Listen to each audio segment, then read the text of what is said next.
মাত্র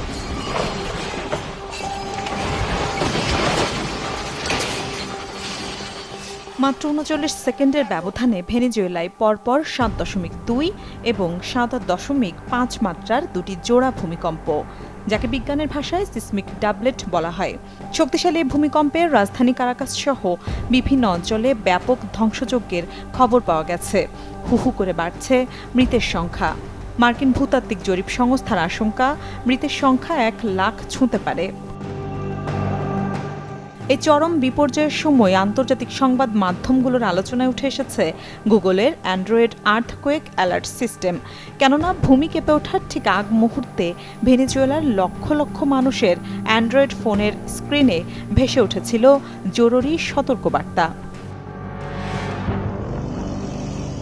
ভূমিকম্পের মতো দুর্যোগে যেখানে আগে থেকে কোনো পূর্বাভাস দেয়া প্রায় অসম্ভব, সেখানে প্রযুক্তির এই আগাম বার্তা কিভাবে সম্ভব, আর তা কি সত্যি মানুষের প্রাণ বাঁচাতে পারে?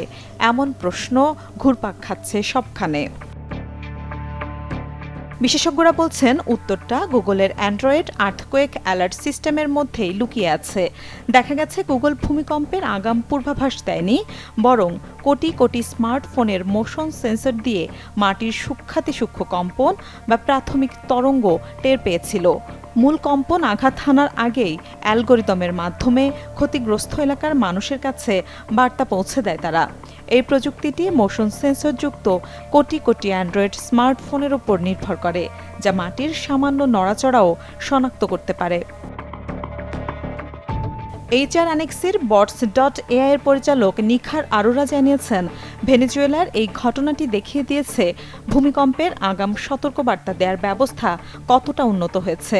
তিনি বলেন, গুগলের এই সতর্কবার্তায় হয়তো মাত্র কয়েক সেকেন্ড সময় পাওয়া যায়, কিন্তু যে কোনো জরুরি পরিস্থিতিতে এই সামান্য কয়েক সেকেন্ডও অত্যন্ত গুরুত্বপূর্ণ ভূমিকা রাখতে পারে।